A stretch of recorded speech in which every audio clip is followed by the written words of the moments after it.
አማራ የሚባል ብሔር የለም ሲልህ የነበረ ፖለቲከኛ የአማራ ተቆርቋሪ መስሎ ፊት ለፊት መጣ ማለት ነው። ከዚያ በፊትም በነበሩ መንግስታት ትልልቅ የኢትዮጵያ ምሁራንን የበሉ ሰዎች ዛሬ ላይ የትግሉ ፊታውራሪ ሆነው መጥተዋል ማለት ነው። የአማራን ህዝብ ጥቅም የሚጋፋ ብቻ ሳይሆን የሀገርም ሉዓላዊነት የሚያጠፋ ሆኖ ስናገኘው ያለ በግልጽ ወደ ጠብ ውስጥ ገባ ነው ማለት ነው። እናንተስ እዛ ሆናችሁ ይሄን ተገነዘቡት ነበር? የመጀመሪያው ፊት ለፊት መጥተው ድርድር የሚባል ነገር በታምር አይታሰብም ምናምን ማጥፋት አለብን መግደል አለብን ጄኔራሎችን ቆርጠን ጎትተን ምናምን የሚሉ ፕሮፓጋንዳዎች የመጡት በመሪዎች ነው። እነዚያ መሪዎች ባክግራውንዳቸው ደግሞ የቲፒኤልኤፍ እና የሻዕቢያ ወኪሎች ናቸው። አማራም ወጣት ካነቁት ውስጥ ካደራጁት ውስጥ የመጀመሪያው ነኝ እኔ። አብረው ሌሎች ጓዶች አሉ ግን አለውበት ነው። ይሄንን ወጣት አንደኛ ኤክስትሪምሊ በመግፋት ይሄ ከጥያቄው ውጭ ሌላ ጥያቄም ጭምር እንዲዝ ኮርነር የማድረግ ነገሮች ተፈጠሩ። የኤርትራ መንግስት ተራ አተራማሽ ብቻ እንድትሆን በጥባጭ ብቻ እንድትሆን ነው የሚፈልገው እንጂ ተደራጅታ አቅም ፈጥራ ለሴንትራል ፓወርም አቅም እንድትሆን አይፈልግም። ይህንን ሰቆቃ ምድር ላይ ያለው እውነታ ይህን እያዩ ወደዚህ ነገር የሚከተል ነገር አንድ ላይ ምሮ አይከብድም? አንዳንድ መሪዎች እኮ ቦልድ ሊወጥተው የኢትዮጵያ መንግስት ወደ ኤርትራም ወደ ህወሓትም ወደ ማጥፋት ከሄደኛ ከኋላለን ባለም አፈር ሲናገሩ ነበር። ከኋላለን እኛ እንገባለን እኛ እንትን ይሄ ክህደት ባንዳነት የሚባለው ይሄ ነው። በአገር ላይ ስትቆምር ነው ባንዳነት። በዚህ ድርድር አንድ ትልቁ አፋሕድ አሳክቶታል እንደ ግብ ይዞታል የሚባለው እኛ የገመገምነው ትልቅ የሆነ ከፍተኛ የሆነ የኃይል ማዛባት ስራ ሰርተናል። ከፍተኛ የሆነ ይሄ ገንጣይ ተገንጣይ ቡድን የነበረበት በጥቅም የተሳሰረ የነበረበት የሌሎች ሀገሮች እንቅስቃሴ አንዳንዱን በገንዘብ አንዳንዱን በሌላ ምክንያት በመያዝ ብዙ ስራ የተሰራበት ወቅት ነው። አሁን የዚህን እጅን የቆረጥ ነው። እንዴት ተባለኝ? አሁን ላይ ትልቁ አደጋ ሶሻል ሚዲያው በጣም ትልቁ በቃ የአማራ ህዝብ ጠላት ብዬ እንትን ምለው አሁን ሶሻል ሚዲያው ያልተፈጠረውን ተፈጠረ ይላል። ምንም የሌለውን እንትን ያደርጋል። እንደ ሀገርም ይሄ የራሱ ልጓም ካልተበጀለት ሶሻል ሚዲያው ጠላት ነው። ድርድር እና ውይይት ነገሮች ታቡ አስመስሎ የማይነካ የማይነገር አድርገው እንድንስል ያደረጉ እነዚህ የውጭ ባዳዎች ከውስጥ ባንዳዎች ከጃምለው ነውና እሱንም ጭምር ፈንቅለን ነው ወጣ ነው። አሁን አፋሕድ ምን ራሱን እያጠናከረ ነው በሰላማዊ መድረክ ላይ በየተራ ከመሞት ውጭ የሚያተርፉት ነገር የለም። ህዝብ ከማሰቃየት ህፃናትን ሴቶችን ከማሰቃየት የዘለለ ትርፍ የለውም። ስለዚህ የተሻለው ነገር አሁን መነጋገር ነው መደራደር ነው። የሻዕቢያ ጣልቃ ገብነት አንድ ጥያቄ ያስመልስ አንድ ሁለት ምናምን የምትላቸው በጣም ብዙ ናቸው። ይሄ ዋር ሎርድ ተፈጥሯል። ይሄን ታስተውሉ ነበር እዛ ያላችሁ? ከወረዳ ጀምሮ እስከ ፌደራል ድረስ የተያያዘ የጥቅም ሰንሰለት ያለው የፖለቲካ ፍላጎት ያለው ከጀርባ ደግሞ እነዚህ የባዕዳን ሀገሮች ኢንተረስትና ክፍያ የተፈጸመለት አለ በብዛት አለ። ይህን በሚዲያ ተናግረው ብቻ ሳይሆን ለሚመለከተው አካል ጥቆማውን በመስጠት መስራት ያስፈልጋል። የዚህ የሰላም ስምምነቱን ከተፈራረምን በኋላ በጣም ብዙ ሰራዊታችን ወደ ካምፕ እየገባ ነው። በጣም ብዙ እየመጣ ነው። ሌላውም ይመጣል። በቅርብ ጊዜ ስራ አስፈጻሚ እናዋቅራለን። ህጋዊ ፓርቲ ሆኖ በምርጫም ይወዳደራል። ለዘንድሮ ምርጫ ላይደርስ ይችል ይሆናል።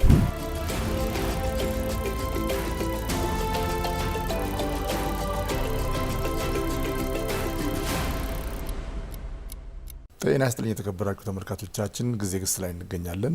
የዛሬ የጊዜ ግስ እንግዳይ ማስረሻ ሰጤ ነው፣ የአማራ ፋኖ ህዝባዊ ድርጅት ከፍተኛ አመራር። ማስረሻ እንኳን ደህና መጣ። እንኳን ደህና ቆየ። ሰላም ነው? እግዚአብሔር ይመስገን። ዛሬ ብዙ ጉዳዮች እናወራለን። ስንት አመት ሆነ ከስር ከተፈታ? 8 አመት። 8 አመት ሊሆን ነው። አዎ። ቅሊንጦ፣ ሸዋሮቢት፣ ዘዋይ። አዎ። ከምክንያቱን ጀምር እስቲ። ምን ነበር ለስሪ ያደረገ?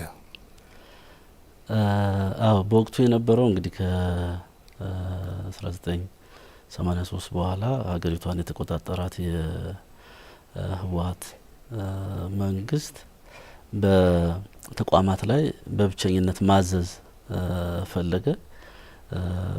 ተቋማት በሙሉ በተቋም ዲሲፕሊን ከመመራት ይልቅ በዚህ በብሔር የበላይነት እኛ ብቻ እንወቅ እኛ ብቻ አዛዥ የማድረግ ራሳቸውን የሀገር ተቆርቋሪ ብቸኛ ተቆርቋሪ እኛን ደግሞ ደሞዝተኛ አድርገው እየቆጠሩ ስለነበረ በዚያ አለመግባባት ተፈጠረ።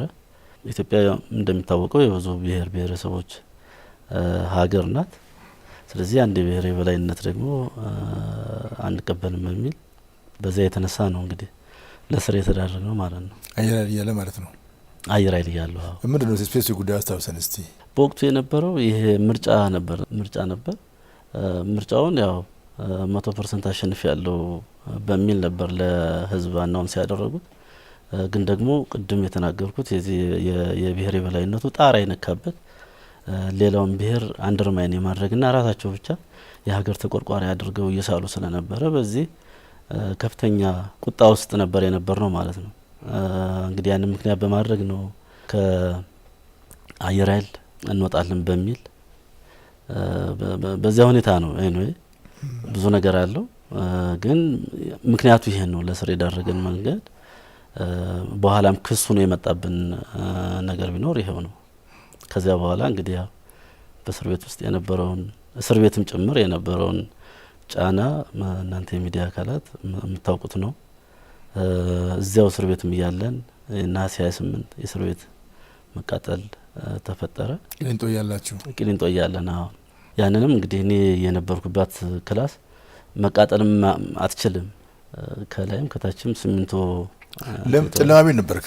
ጨለማ ቤት ነበር። ለምን ገባ እዛ? እዚያው ውስጥ ነህም እያደራጀህ ነው በሚል ስጋት አደረባቸው። በዛ የተነሳ ለብቻ መታሰር አለብህ በሚል የተወሰኑ ሌሎች በማንነታቸው ምክንያት የገቡ የፖለቲካ መሪዎችም ጭምር ነበሩ። እነ ዶክተር ፍቅሩ ማሩ እና ሌሎችም ነበሩ። ለብቻ ታሰር ነው ማለት ነው። ከዛ ቃጠሎ ተከሰተ። ቃጠሎ የተከሰተው ሌሎች ዞኖች ላይ ነበር የነበረው። ዞን 2 እና ዞን 1 አካባቢ ነበር የነበረው። ከነዚያ ዞኖች በጣም እንርቃለን። ግን በእንደዚያ ውስጥም ሆነ አንተን ያቃጠልከው በሚል አንደኛ ተከሳሽ እንደምታስታውሰው እኔ ነበር የነበርኩት።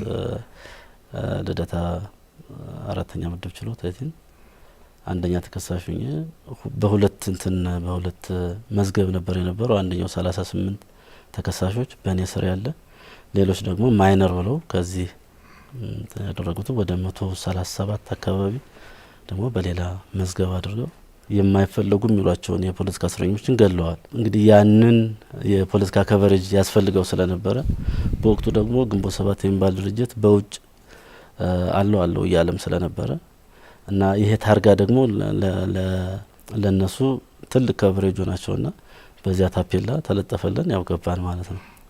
እና አንደኛው ተከሳሽም ምን የነበርኩ ማለት ነው። ጥፋተኛ ተብለናል። ያው ሞት ነው የሚያስፈርደው። ወደ 28 አካባቢ ሰዎች ተገለዋል። ለራሳቸው በጥይት የገደሏቸውን ሁሉ ለእኛ ሰጠውናል። ስለዚህ በዚያ መሀል ላይ ዶክተር አብይ ወደ ጠቅላይ ሚኒስትርነት መጡ። ፍርዱ ሳያልቅ ጥፋተኛ ተብለን ግን ከቂሊንጦ አውጥተው ወደ ዝዋይ ወሰዷቸው። መጀመሪያ ሸዋሮቢት ሸዋሮቢት ቆየን። ከዚያ ወደ ቂሊንጦ መለሱን። ከቂሊንጦ በኋላ ወደ ዝዋይ የተወሰነ ጊዜ ወስደው እዚያ ማሰሩን ማለት ነው። ከዝዋይ ነው የተፈታውኝ እኔ። ክስ ላይ ያላቸው ነው ለውጥ የመጣው። ጥፋተኛ ተብለን ያው ቁጥሯን ሳይነግሩን ማለት ነው። መጀመሪያ ግን ያው በአገር ክህደት ወንጀል ብለው ደግሞ መጀመሪያ ክስ ነበረ ወደ ቂሊንጦ የገባችሁበት። የአገር ክህደት ወንጀል አለ። 3 እንደዚህ አይነት ክሶች ተደራራቢ ክሶች ነው ይዘው የመጡ።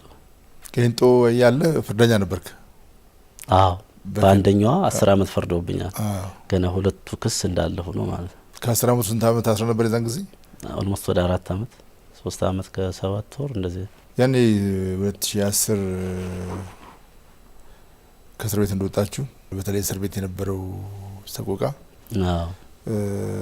ጭንቅላት የሚይዝ ነበር። በጣም ከባድ ነበር። እንደውም ብዙውን ለትውልዱም አያስተምርም።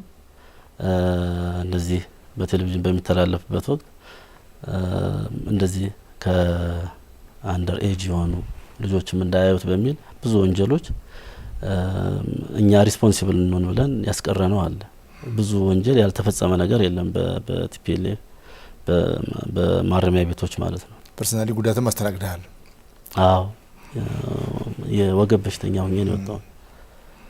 ምን ነበር ምክንያቱ? እሱ የቅሊንጦውን ቃጠሎ እነሱ ራሳቸው አቃጠሉት። ከዚያ በኋላ በራሳቸው መንገድም ያንን የማይፈልጉ ያሏቸውን ሰዎች አስወገዱ። ያንን ወንጀል ተሸከም ነው። እኔ ምንም ማቀው ነገር የለም እና አላቅም ስል የሆነ ነገር ላይ አሰሩኝ። ከዚያ ነው የለቀቁኝ ማለት ነው። እንደዚህ ታስረያል ወገቤ ታጥፎ እያለ ነው እንትን ያደረጉኝ። ከዚያ ላይ ወደክ? ከዚያ ላይ ወደኩ። እግዚአብሔር ይመስገን አሁን ደህና ነኝ። ከዚያ በኋላ እንግዲህ ያው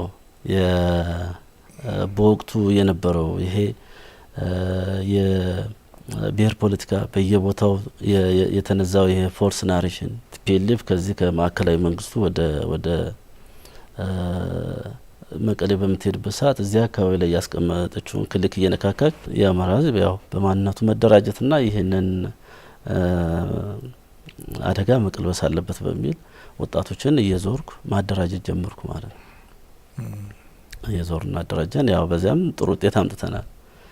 በተወሰነ መንገድ ጥያቄው እንዲሰማ ተደርጓል። በአብዛኛው ግን ህዝቡን አንቅተንበታል። ይህ ስምምነት ሆነን ለመናገር ቀድሞ ቢሆን ያኔ ጥያቄዎች በተደጋጋሚ በሚነሱበት ወቅት፣ ሰላማዊ ሰልፍ በነበረበት ወቅት ይሄ ክርክር፣ ድርድር፣ ንግግር ኖሮ ቢሆን ኖሮ ብዙ ነገሮችን መቅረፍ እንችል ነበር። አይ ቲንክ ጦርነቱንም ማስቀረት እንችል ነበር ብዬ አስባለሁ።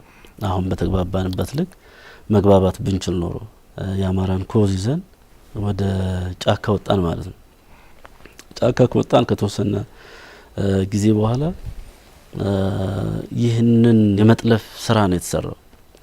ውጭ ባሉ በዲያስፖራ አካባቢ ላይ በተቀመጡ የሻዕቢያ ወኪሎች በኩል ከፍተኛ ገንዘብ እየተላከ የፋኖ መሪዎች የሚባሉትን የመጥለፍ የመያዝ ስራ ተሰራ። በሀገር ውስጥ ደግሞ ከቲፒኤልኤፍ ጋር ግንኙነት በማድረግ በአካል በመገኘትም ጭምር በአካል ኤርትራና ወደ መቀሌ እንቅስቃሴዎች እየተደረጉ የፋኖ መሪዎች ቁሳቁሶችን የማምጣት እነዚህን ተተኳሾችን፣ የቡድን እቃዎችን ነገሮች በማምጣት ትግሉን የመጥለፍ ስራ ተሰራ ማለት ነው። ቀደም ብዬ እንደነገርኩ የአማራም ወጣት ካነቁት ውስጥ ካደራጁት ውስጥ የመጀመሪያው ነኝ እኔ። አብረውኝ ሌሎች ጓዶች አሉ፣ ግን አለውበት ይሄንን ወጣት አንደኛ ኤክስትሪምሊ በመግፋት ይሄ ከጥያቄው ውጭ ሌላ ጥያቄም ጭምር እንዲህ ኮርነር የማድረግ ነገሮች ተፈጠሩ።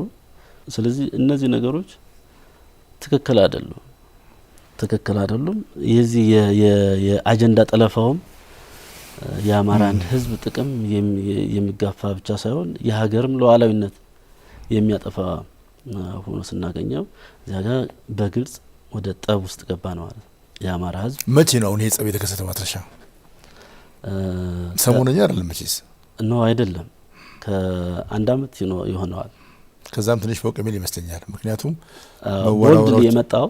ቦልድ የመጣው ከ2017 ጥቅምት አካባቢ ወር ጀምሮ ነው የመጣው። ከዚያ ጀምሮ ነገሮች ፊት ለፊት በተለይ ፖለቲከኛው በደንብ የሚያየው ነበር የነበረው። ከታች ያለው አባሉ ምኑ እስካሁንም ያልገባው ሊኖር ይችል ይሆናል። በአብዛኛው ግን አሁን ላይ ገብቶታል። በወቅቱ የነበረው ግን እንደዚህ የፖለቲካ ዌርነሳቸው የተሻሉ ነው የሚባሉ ሰዎች ምልክቶችን አይተዋል። ምክንያቱም አማራ የሚባል ብሔር የለም ሲልህ የነበረ ፖለቲከኛ የአማራ ተቆርቋሪ መስሎ ፊት ለፊት መጣ ማለት ነው። በኢትዮጵያ ላይ ከፍተኛ በደል የፈጸሙ በደርግ ሰዓትም ከዚያ በፊትም በነበሩ መንግስታት ትልልቅ የኢትዮጵያ ምሁራንን የበሉ ሰዎች ዛሬ ላይ የትግሉ ፊት አውራሪ ሆነው መጥተዋል ማለት ነው። ስማቸውን ሜንሽን ማድረግ ይቻላል፣ አስፈላጊ አይደለም። ስለዚህ ይሄ ጠለፋ የአጀንዳ ጠለፋ የአማራን ሕዝብ ችግር የሚፈታው አይደለም። የአማራ ሕዝብ ችግር የሚፈታው ከዚያው ከራሱ ከውስጥ ነው። መረጋጋቱ የሚመጣ ሰላሙ የሚሰፍን ችግሩም ጥያቄዎች የሚፈቱት ከውስጥ ባለ ከራሱ እንጂ ከውጭ ባዳ በተአምር ሊሆን አይችልም። ስለዚህ እነዚህ ነገሮች መጡ። እንግዲህ የሻዕቢያ ፍላጎት እዚህ ላይ በግልጽ ነው የመጣው።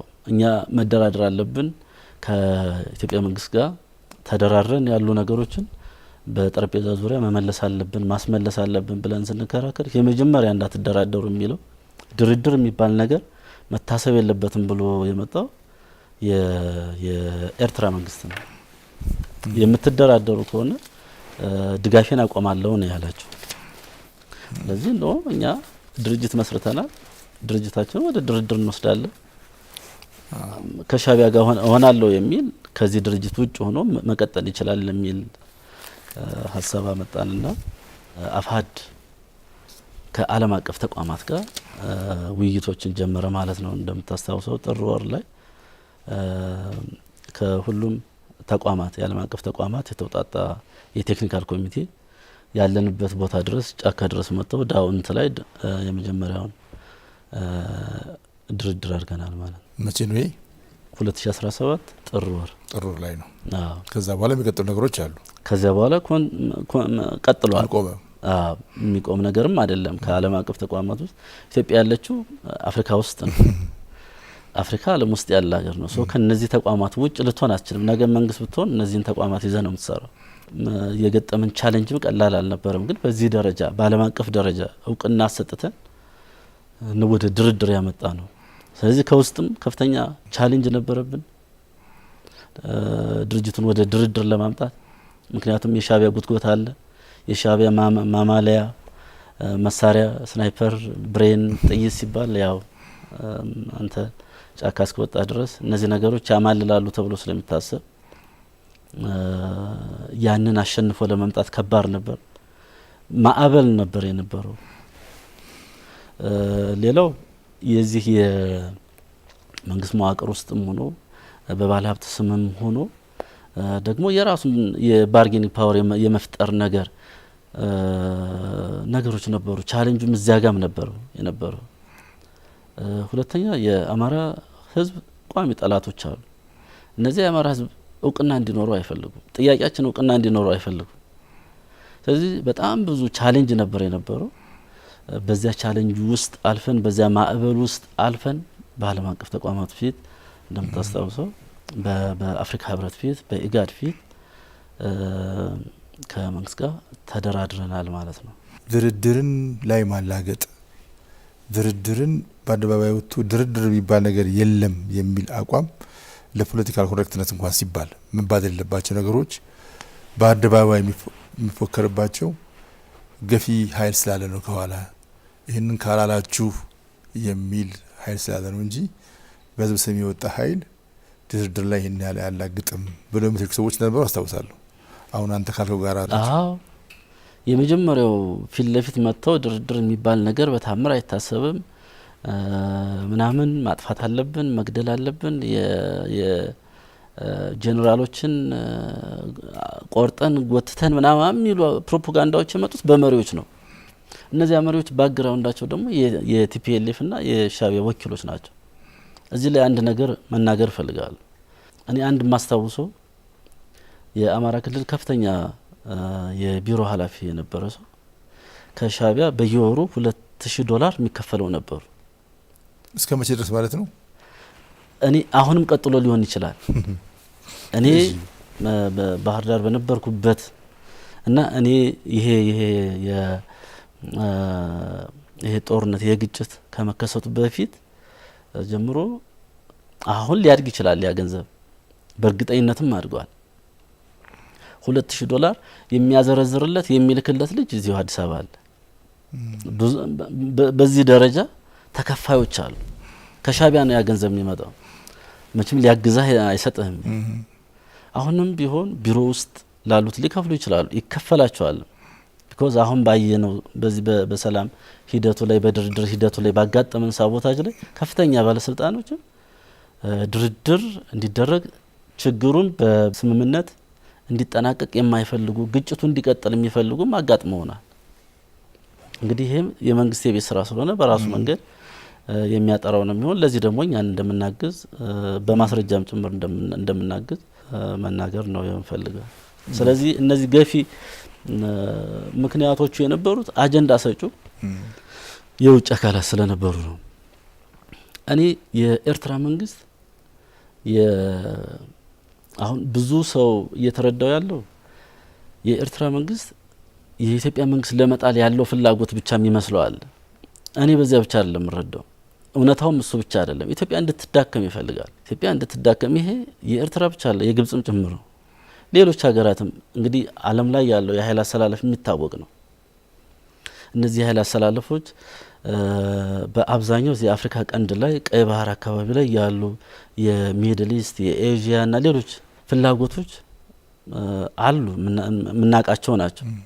እነዚያ ፍላጎቶች ከኃይል አሰላለፍ ጋር ነው የሚመጡ።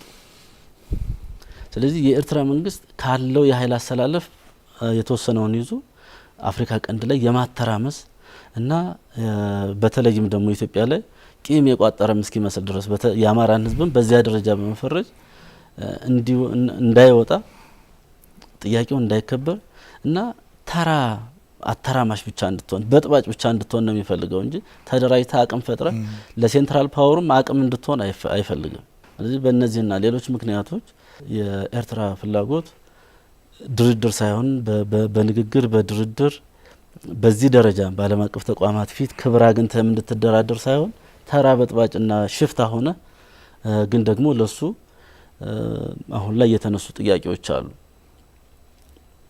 እነዚያ ጥያቄዎች ጊዜ እንድንገዛለት ይፈልጋል። አንዳንድ መሪዎች እኮ ቦልድ ሊወጥተው የኢትዮጵያ መንግስት ወደ ኤርትራም ወደ ህወሓትም ወደ ማጥፋት ከሄደ እኛ ከኋላለን ባለም አፈር ሲናገሩ ነበር። ከኋላለን እኛ እንገባለን እኛ እንትን ይሄ ክህደት ባንዳነት የሚባለው ይሄ ነው። በሀገር ላይ ስትቆምር ነው ባንዳነት። አንዳንዱ ገልብጦ ይናገረዋል። በሀገር ላይ የቆመር ሀገር እንድትዳከም እየፈለግ ሀገር እንድትበታተን እየፈለግና በጣም ብዙ ኢንሰርጀንሲ ነው ያለ አጠቃላይ በዚህ በአፍሪካ ቀንድ ላይ ከዚህ ከየመን ከሁቱ አማጺ ጋር በተያያዘ የአልሸባብ እንቅስቃሴ አለ። ከዚህ በዚህ በሳህል ቀጠና ይሄ የሳህል ቀጠና እንቅስቃሴ ከፍተኛ ስጋት ያለው ነው። ስለዚህ እነዚህ ኤክስተርናል ትሬቶች አሉ። ኢንተርናሊ ደግሞ እኛን በዚያ ደረጃ የተልኳቸው አጋር አድርገው ሀገር እንድትዳከም ፍራጃይል ስቴት እንዲፈጠር የመፈለግ ስራን የተሰራውና በዚህ ድርድር አንድ ትልቁ አፋሀድ አሳክቶታል እንደ ግብ ይዞታል የሚባለው እኛ የገመገም ነው ትልቅ የሆነ ከፍተኛ የሆነ የኃይል ማዛባት ስራ ሰርተናል። ከፍተኛ የሆነ ይሄ ገንጣይ ተገንጣይ ቡድን የነበረበት በጥቅም የተሳሰረ የነበረበት የሌሎች ሀገሮች እንቅስቃሴ አንዳንዱን በገንዘብ አንዳንዱን በሌላ ምክንያት በመያዝ ብዙ ስራ የተሰራበት ወቅት ነው። አሁን የዚህን እጅን የቆረጥ ነውና ትልቅ የኃይል ማዛባት ስራ ሰርተናል። ፖለቲካሊ ትልቅ ውጤት አምጥተናል ብለን እናስባለን። ከዚህ በተጨማሪ የአፍሪካ ችግሮች በአፍሪካ መሪዎች ነው መፈታት ያለበት። ስለዚህ አፍሪካ ውስጥ ያሉ ተቋማትን ንቀህ በሌሎች ላይ ዲፔንድ የሆነ ፍላጎት ካለ አንተ ነገ ሀገርህን ላለመሸጥህ ምንም ዋስትና የለም። ስለዚህ እነዚህ ተቋማትንም እናከብራለን።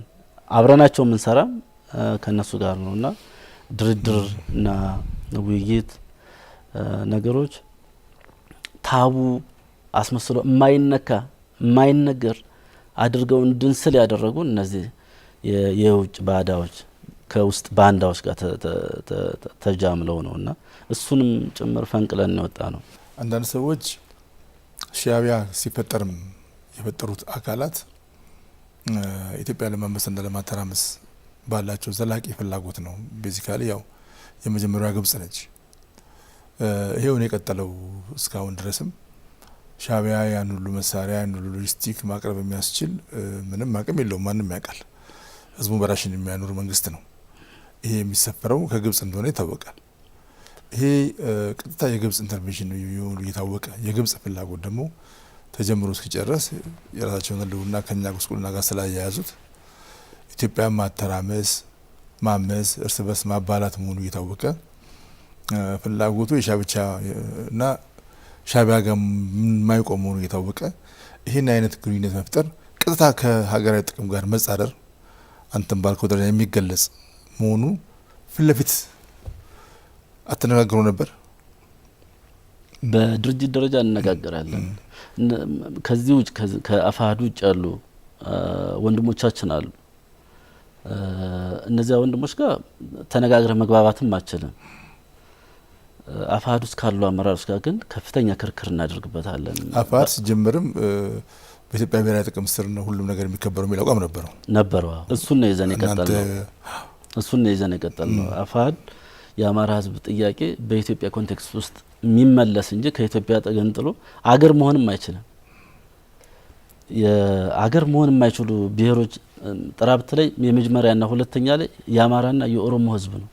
አገር መሆን አይችሉም። እኛ የወጣ ነው ደግሞ ለአማራ ክልል አይደለም፣ ለአማራ ክልል ብቻ አይደለም፣ ለአማራ ህዝብ ነው የወጣ ነው።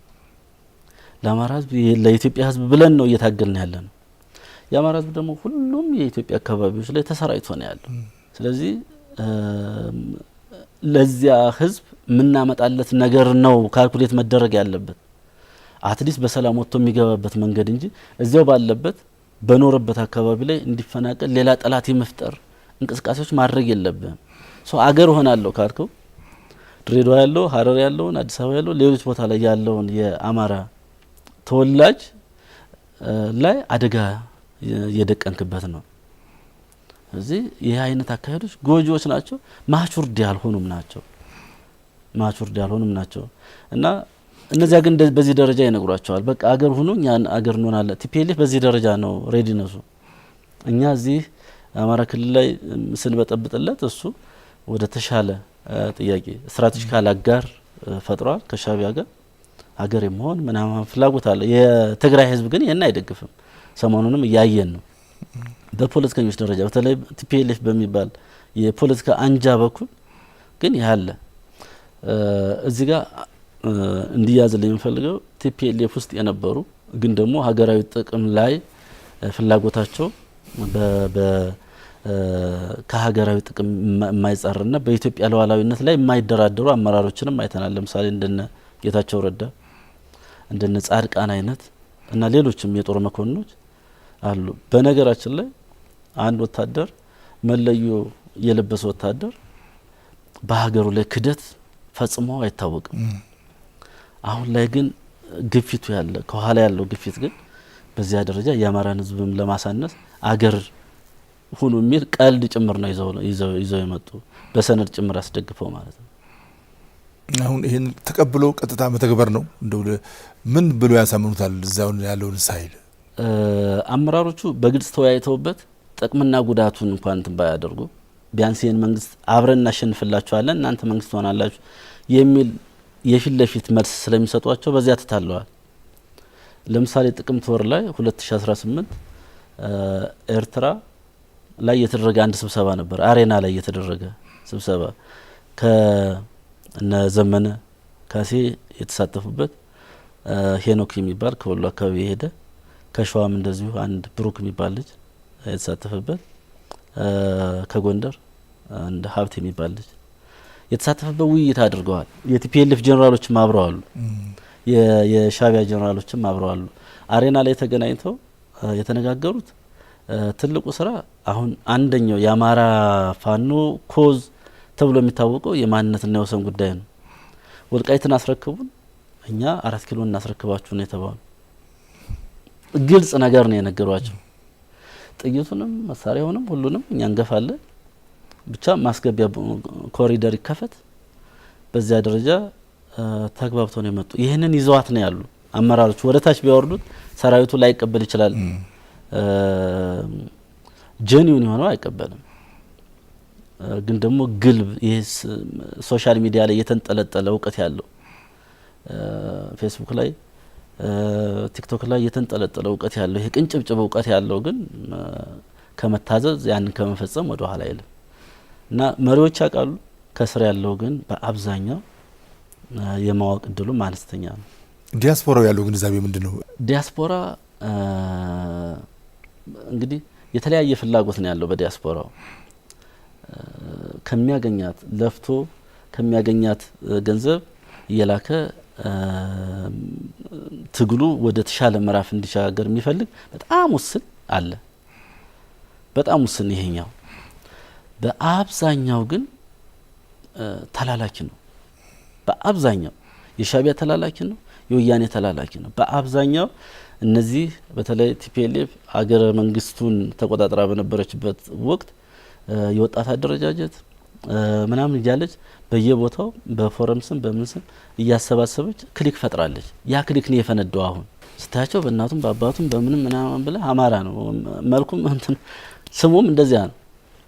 ስሙም ያማራ ነው፣ ግን ነባራዊ ሁኔታውን የሚረዳ አይደለም ያለ። ሁለተኛ መኖሪያቸው ነው። ጀስት ካላወሩ ካልዋሹ እዚህ ቦታ ላይ ተደመሰሰ፣ እዚህ ቦታ ላይ ጦርነት ተደረገ፣ እዚህ ቦታ ላይ ተማረከ ምናምን ካላሉ እንጀራ መቁረሻ ገንዘብ አያገኙ። ስለዚህ እነዚህ የእንጀራ ጉዳይ ነው። አንዳንድ ዩቲዩበሮች አሉ እንደዚህ ሳተላይት ቴሌቪዥን ከፍተውም ሲንቀሳቀሱ የነበሩ አሉ። ኖርማል መተዳደሪያቸው ይሄ ኢትዮጵያ ውስጥ ያለው ግጭት ነው።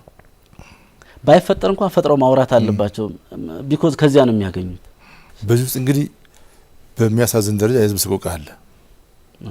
የማይማር ታዳጊ አለ።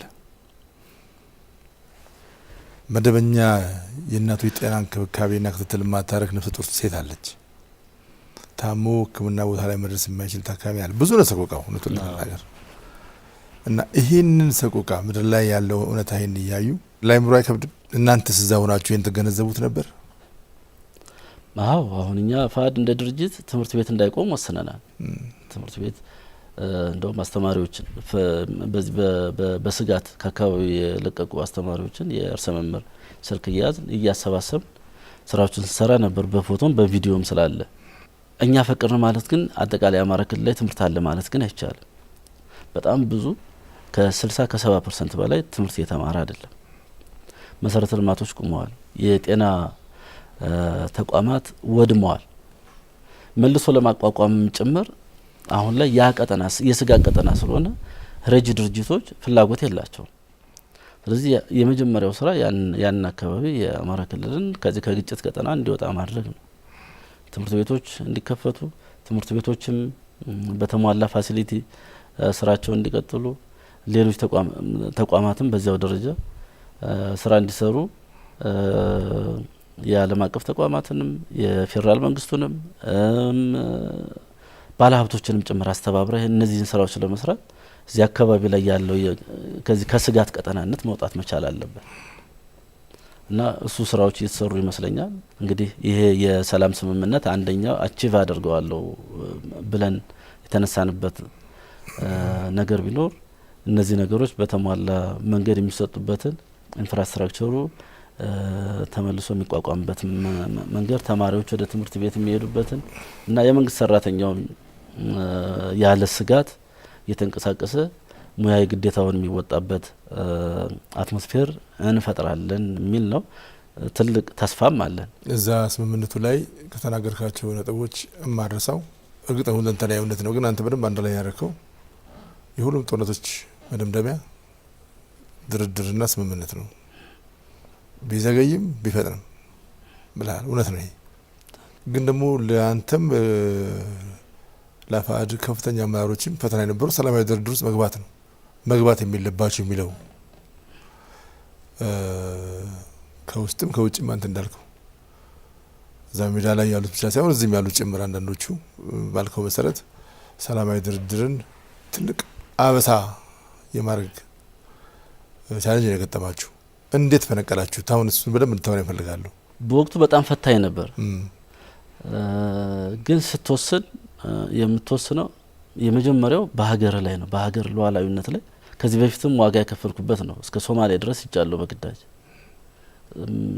ሰላም ለማስከበር ውጭ ዳርፉር ድረስ ይጃለሁ። ስለዚህ ይህንን የሰራ ሰው ዛሬ ላይ በክህደት መንገድ ውስጥ ስሙ መጻፍ የለበትም።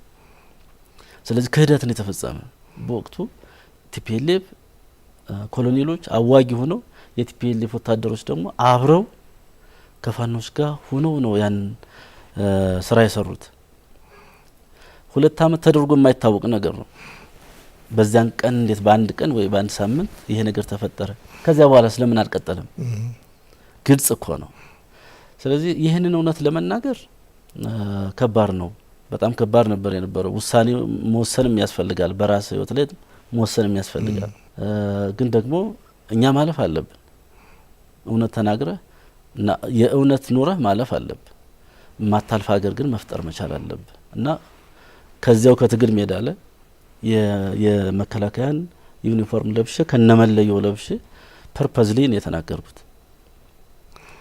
እዚያ ጋር የነበረው ይሄ ሶሻል ሚዲያው ላይ የነበረው ሚስሊድ እያደረጉ ስለነበረ ህዝብ እያታለሉ ስለነበረ እውነታው ግን እሱ አይደለም። ጀስት እኛ አማራዎች በራሳችን ንቁም ነው። በራሳችን የማንም ጣልቃ ገብነት አያስፈልገንም ነው። መጥተው ሲዋጉልን እኮ ከኛ የሚፈልጉት ነገር አለ። ከኛ ወርቅ ምናምን ላይፈልጉ ይችሉ ይሆናል። እኛ በጥባጭ እንድንሆን ነው የሚፈልጉ። እኛ ተራ ረባሽ እንድንሆን ነው የሚፈልጉ እንጂ ጎል ይዘህ የሆነ ነገር አቺቭ አደርጋለሁ ብለህ የአማራን ህዝብ ጥያቄም አስመልሳለሁ ብለህ ለዚያ ድጋፍ አይደለም የሚያደርጉልህ። እና ቅድም እንደተናገርኩት የተበታተነ ከቻሉ ማዳከም ከቻሉ መበታተን ኢትዮጵያን ካልቻሉ ግን ማዳከም መቻል አለባቸው። አሁን ያለው አሰላለፍ እዚያ አፍሪካ ቀንድ ላይ ያለው አሰላለፍና በተለይ ኢትዮጵያ አሁን ይዛው የተነሳችው ጥያቄ ለሻዕቢያ በጣም ስጋት ነው። የወደብ ጥያቄ አንስተናል። የወደብ ጥያቄ ቀይ ባህር አካባቢ የነበረው የፋይናንስ እንቅስቃሴዎች አሁን ወደ ሚሊተሪ እንቅስቃሴ እየተቀየሩ ነው። ዓለም ላይ ያለው ሁኔታም አሁን ሲዩቴብል ነው የወደብ ጥያቄያችንን ለማንሳት። ስለዚህ በሽግግር ወቅት የሄደ ነው፣ በስጦታ የተሰጠ ነው። በእኔ እምነት ኤርትራንም እንደ ሀገር እኔ እንትን አልሰጥም፣ እውቅና አልሰጥም። ይህን እዛው ሰራዊት ውስጥ ያለ ብቅ ታረግ ነው እናገራለሁ። ምክንያቱም በሽግግር ወቅት ነው፣ መንግስት አይደለም። ያኔ ሌጂትሜሲ የለውም፣ ህጋዊ ቅቡልነት የለውም። በዚያን ወቅት የሄደ ነገር በሙሉ መመለስ መቻል አለበት። ህጋዊ ፕሮሰሱን ተከትሎ የሄደ አይደለም። ለዚያ ነው ጥያቄውም የተነሳው። ንቀት ነው፣ በንቀት ነው የተደረገው። ምንም አታመጡም ተብለንም ነው። ስለዚህ እኛ ደግሞ ምንም ማምጣት ደግሞ አለብን። አትሊስት ለዜጎቻችን ለልጆቻችን የሆነ ታሪክ ጥለን ማለፍ መቻል አለብን። አፍሪካ ቀንድ ላይ ካሉት አገሮች ውስጥ ላንድ ሎክድ የሆነች ኢትዮጵያ ብቻ ናት። ሌሎች በሙሉ ደረቅ ወደብም አላቸው። እኛ ያውም ኢሌጋል በሆነ መንገድ እና እንዲህ ታጥረን ብዙ ነገር ነው። በነገራችን ላይ ወደብ ሲኖርህ የውስጥ የሴኩሪቲ ሁኔታም ጭምር የተረጋገጠ ነው የሚሆነው። አሁን የሆነ ነገር ስታስገባ እያስመዘገብክ ነው። የምታስመዘግበው ነገር በሙሉ ወደ ጠላቶች ነው የሚሄደው። ምን አለህ ምን የለህም ይታወቃል። ወደ መኖሩ ግን እነዚህ ነገሮችንም ይቀርፋል። የውስጥ የሀገር ውስጥህን ደህንነትም ጭምር ያስከብርልሃል፣ ከፋይናንስ ምንጩ በተጨማሪ ማለት ነው። ስለዚህ ይህንን ጥያቄ እንዳናነሳ የግድ የአማራ ፋኖ ወደ ድርድር መሄድ የለበትም። ወደ ተሻለ መዋቅር መሄድ መቻል የለበትም። አቅም እንዲኖረው አይፈለግም። በዚያ ደረጃ ብኩን አድርገው የህዝቡ ጥያቄም እንግዲህ ብዙ ዋጋ ከፍለንበታል። ይህን ሁሉ ዋጋ ከፍለን በዜሮ መቅረት የለብንም። በእጅ መስጠት መጠናቀቅ የለበትም። ወይም ደግሞ በመበተን መጠናቀቅ የለበትም። ክብራችንን እናስጠብቀን የህዝባችንን ክብር አስጠብቀን በዓለም አቀፍ ተቋማት ውስጥ ነው እንትን ያለውና ቻሌንጁ ቀላል አይደለም። ግን እኛ ጋር ያለው አቅምና ከፈጣሪ ጋር የህዝባችን ጸሎትም ጭምር ተደምሮ ነው ወደ ሰላም ስምምነቱ የመጣን። እዚህ ጋር አንድ ሊታወቅ የሚያስፈልገው ነገር የሰላም ስምምነትን የፈረም ነው። የሰላም ስምምነት ፈረምን ማለት ጥያቄዎቻችን በሙሉ ተመለሱ ማለት አይደለም። መጫወቻ ሜዳውን ነው የቀየር ነው። መጫወቻ ሜዳውን በጥይት በክላሽ በሌሎች የቡድን መሳሪያዎች አውዳሚ በሆነ የሰው ኃይሉን የሚያወድምብህ ማቴሪያል የሚያወድምብህ ኢኮኖሚህን የሚያወድምብህን ነገር ይህንን አዋጭ አይደለም። ሀገር እንትን ይላል፣ ይበትናል፣ ህዝብ ይጎዳል፣ ህዝብ ያበሳቁላል በሚል መጫወቻ ሜዳውን ወደ ንግግር ነው ያመጣ ነው። ወደ እስክሪብቶ ነው የቀየር ነው። ወደ ፓርላማ ነው ያመጣ ነው። አንዳንዱ ምን ጥያቄ ይዘውተ ምን ተመልሶልህ ሊልህ ይችላል። አንድ ሰው ያሉኝ ልንገርህ። እሺ አንተም በቅርብ የሚያውቁ ናቸው። አይ ቲንክ ዳርፉር ቆይተህ ስትመለስ የነበረህን አበል አሰባስበ ትውልድ አካባቢ ላይ ብዙ ነዳያንን የመርዳት ካህናትን የማቋቋም ስራ ሰርተሃል ይመስለኛል። ያን የሚያውቁ ሰው እንደ ሌሎቹ መኪና ልግዛ ቤት ልግዛ አይደለም ያለው። መቶ ድሃን የረዳበት መታረዝን መራብንም ማየት የማይፈልግ ወጣት ነበርና በጭራሽ ከአርሶ አደር ነጥቆ አርሶ አደሮችን አራቅቶ ትግልን የሚመጥ ሰው አልነበረም ማስረሻ። እኔ የዛ ውስጥ መቆየቱ ነው እንጂ መውጣቱ አይደለም የሚገርመኝ ብለውኛል። ጥያቄዎቹ እንዲመለሱ ማድረግ የተሻለ ነው ብሎ መወሰን ለማስረሻ ሩቅ አልነበረም። ለማስረሻ ሩቅ የነበረው ልቁንም ያኛው ነው። እዛ ውስጥ መቆየቱ ነው የሚገርመው ብለውኛል። እንዴት ተባለ? ይሄንን ያው እውነት ነው፣ ግን ምንድነው አሁን ይሄ እዚህ መረዳዳቱ ምናምን ይሄ ለፈጣሪም ብለህ የምታደርገው ስለሆነ አስፈላጊ አይደለም። ከዚያ በተጨማሪ ግን እንደዚህ ቀውስ የምፈልግ ሰው አይደለሁም። ቀውስ ችግር ሁልጊዜም ቢሆን ህዝብ ምን ሊያተርፍ ይችላል ብዬ ግን ካልኩሌት አድርጋለሁ። ጭንቅላት አለን ለሁላችንም። ጸጉር ብቻ አይደለም፣ ሀሳብ ማመንጨት አለበት፣ ሀሳብ ማምጣት አለበት። ሀሳቡ ደግሞ የትኛው ነው የተሻለ የሚለውንም ደግሞ ማመዛዘን መቻል አለበት። አሁን ላይ ትልቁ አደጋ ሶሻል ሚዲያው ነው። በጣም ትልቁ በቃ የአማራ ህዝብ ጠላት ብዬ እንትን ምለው አሁን ሶሻል ሚዲያው ነው። ያልተፈጠረውን ተፈጠረ ይላል፣ ምንም የሌለውን እንትን ያደርጋል። እንደ ሀገርም ይሄ የራሱ ልጓም ካልተበጀለት ሶሻል ሚዲያው ጠላት ነው። ስለዚህ እዚህ አካባቢ ላይ የነበሩ ዲስትራክሽኖች አንዳንዱ እየተናገረ በቴሌቪዥን እያስተማረ በጉባኤዎች በኮንፈረንሶች እየተናገረ ሰላም ለማምጣት ይሰራል። ጥሩ ነው። አቅም ያለው እንደኔ ያለው ደግሞ ራሱ በረሃ ወርዶ ሰላም ማምጣት አለበት ብዬ ደግሞ አስባለሁ። እኔ በዚያ ደረጃ ነው የሰራው። እዚያው ሁኜ አብሬ ተከራክሬ የተሻለውን ነገር መርጬ ነው ድርጅቱን ይዘን የመጣ ነው ማለት ነው። አፋሕድ ሌሎች እንኳ በጣም ብዙ ድርጅቶች አሉ። ፋኖ ውስጥ አንድ ሁለት ምናምን የምትላቸው በጣም ብዙ ናቸው። ይሄ ዋርሎርድ ተፈጥሯል። ዋርሎርዲዝም ደግሞ የህዝብን ጥያቄ ይመልሳል አይመልስም? የራሱ ንጉስ ነው። ራሱ እንደፈለገ ማድረግ ይችላል። የህግ ስራዎች አሉ። ዞሮ ይሄ ግጭት ለአማራ ህዝብ ያመጣለት ነገር የለም። ስለዚህ በግጭቱ መቆየት የለብንም። አስተያየት የሚሰጡ ሰዎች ከሚያነሱ ጉዳዮች አንዱ አሁን የውጫዊ ፍላጎት ሰርጎና ሰርጾ መግባቱ ሰፋ ያለ መከፋፈልን፣ መጣረስን እና መደበላለቅን፣ አንተ እንዳልከው ደግሞ ከወታደራዊ እንቅስቃሴ ማትረፍን፣ ያው ዞሮ ዋልወድነት የጦር አበጋዝነት ባህሪን የሚያላብሰው ይሄ ነው የሚል ሰፋ ያለ አስተያየት ይነገራል። ይህን ታስታውሱ ነበር እዛ ያላችሁ? አዎ እንመክራለን፣ እንገመግማለን። በስራችንም ያለውን አደረጃጀት እንፈትሸዋለን።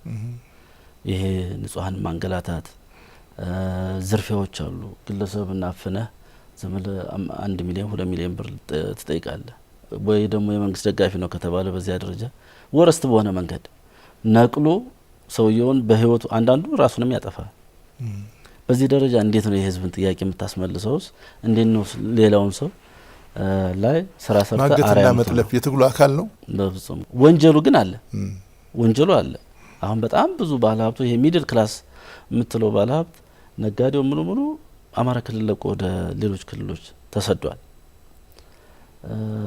የተወሰነ መንገድ ኮንትሪቢዩት በማድረግ አይደለም ይታገታል፣ ገንዘብ ይቀበል እንትን ይላል። ወንጀሉ አለ። ለወንጀሉ ኃላፊነት መውሰድ የሚፈልግ ደፋር ሰው ግን አታገኝም። ይሄ ደግሞ የዋርሎርዲዝም ደግሞ ባህሪ ነው። ስትራክቸራል ስላልሆነ በዛም የራሱ ጉልቤ ነው ያለው። ለመጠየቅም አስቸጋሪ ነው እና በእንደዚህ መንገድ ህዝብን አታድነውም። ስለዚህ ከዚህ በተሻለ መንገድ ማሰብ መቻል አለብን። በብዙ ከተሞች የነበሩ መካከለኛ ነጋዴዎች፣ ከፍተኛ ነጋዴዎች ወጥተው እዚህ ገብተዋል እንዳልከው። ልጁ ይታገታል፣ ራሱ ከተገኘ ይታገታል፣ ቤተሰቦቹ ይታገታሉ፣ ገንዘብ ይከፍላል። ስለዚህ ሰፊ እንቅስቃሴ ነው ማለት ነው። ይሄ እገታ የተወሰነ የአንድ ሁለት ሰው ጉዳይ አይደለም። በሁሉም የከተማ አካባቢዎች፣ በሁሉም የተሻሉ አካባቢዎች ሁሉ ያለ ይሄ የተቀናጀም ጭምር ነው። አሁን ባህር ዳር አካባቢ ላይ የሚደረጉ እገታዎች ከውስጥም ጭምር አላቸው። ይሄ ቀኝ በሚል ቃኝ የሚል ትርጓሜ ይሰጠዋል።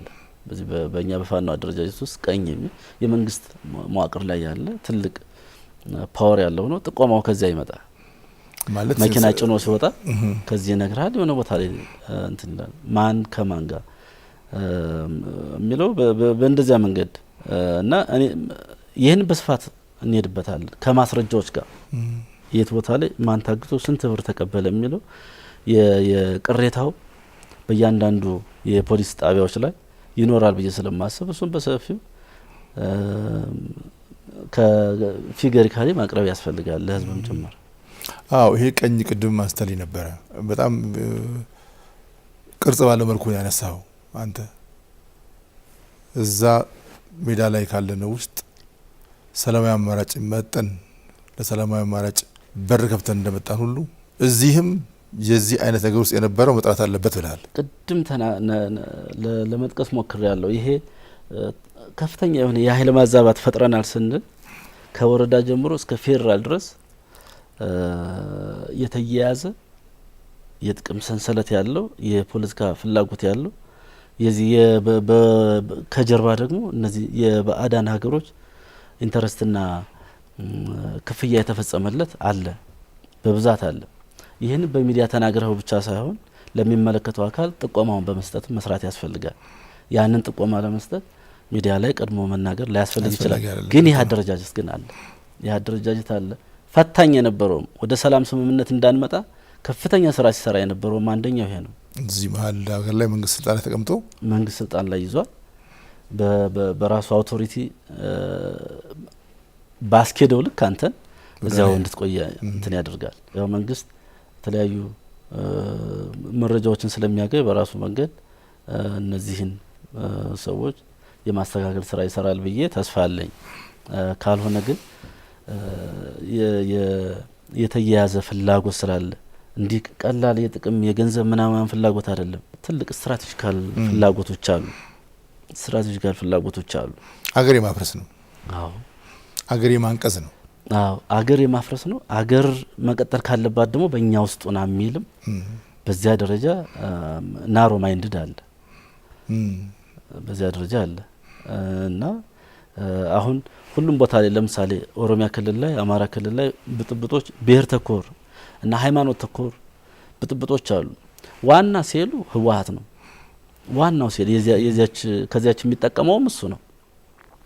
ግን ቲፒኤልኤፍ አመራር ኦሮሚያ ክልል የሆነ ወረዳ ላይ መጥቶ አይደለም ያንን ችግር የሚፈጥረው፣ ወይ አማራ ክልል የሆነ ወረዳ የሆነ ዞን ላይ መጥቶ አይደለም።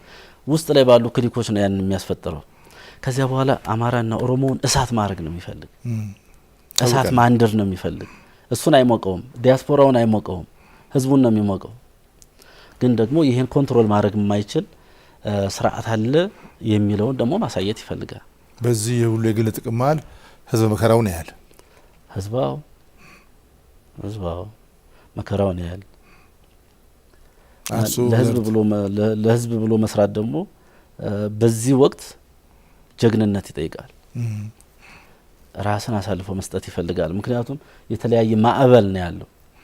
የሶሻል ሚዲያው ማዕበል ሌላ ነው፣ የጎጠኝነት ማዕበሉ ሌላ ነው፣ የተገንጣይ ብሔርተኞች ባህሪ ሌላ ነው። ይህን ሁሉ አሸንፈ ለመውጣትና ለህዝብ እና ለሀገር ሉዓላዊነት መቆም ላይ ትልቅ ድፍረት ይጠይቃል።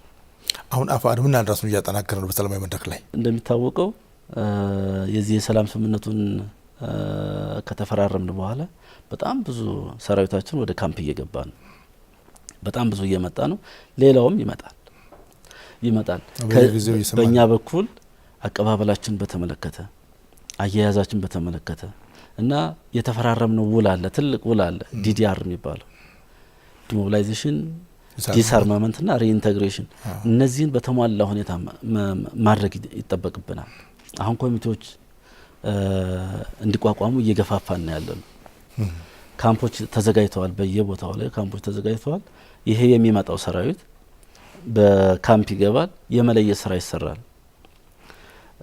ራሱን አሰልጥኖ አፕግሬድ አድርጎ ካለው ከነባሩ የጸጥታ ኃይል ጋር ተቀላቅሎ ሀገራዊ ግዳጅ ይወጣል ብለን የምናስበውም በዚያ መንገድ እንዲቀጥል እናደርጋለን። ወደ ቤተሰቡ መሰናበት አለበት የሚባለው ደግሞ በ20 በ30 ሺህ ብር የምታሰናብተው ዜጋ መኖር የለበትም።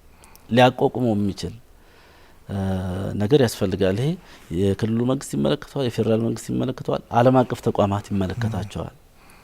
ስለዚህ የዚህ የግብርና ሜካናይዜሽን ተጠቃሚ እንዲሆኑ የማድረግ የተለያዩ የመሬት አቅርቦት ሌሎች ገንዘብም ደግሞ እየተደራጀ ራሱን ሊያቋቁምበት ቤተሰብ ሊመሰርትበት እና ራሱን ዜጋ ነው የትም ጥለው አይደለም። በዚያ መንገድ ስራዎችን እየሰራን ያለ ነው ማለት ነው። እንደ ሰላማዊ የፖለቲካ ድርጅት ደግሞ በሰላማዊ ትግል ለመቀጠል ፖለቲካሊ መንግስት ምን ያህል የተደራጀ ነው? በቅርብ ጊዜ ስራ አስፈጻሚ እናዋቅራለን። አሁን የሚገባውን በሙሉ ከቦታ ካስያዝን በኋላ የስራ አስፈጻሚ እንትን ይላል። በህጋዊ ፓርቲነት የመቀጠል ስምምነት ላይ ስላለ ህጋዊ ፓርቲ ሆኖ በምርጫም ይወዳደራል። ለዘንድሮ ምርጫ ላይደርስ ይችል ይሆናል ሞስት ፕሮባብሊ። ለቀጣዩ ግን ራሱን አዘጋጅቶ መሪዎችና በህዝብ ዘንድ የሚመርጠን ምርጫ የሚነሳም ህዝብ ነው።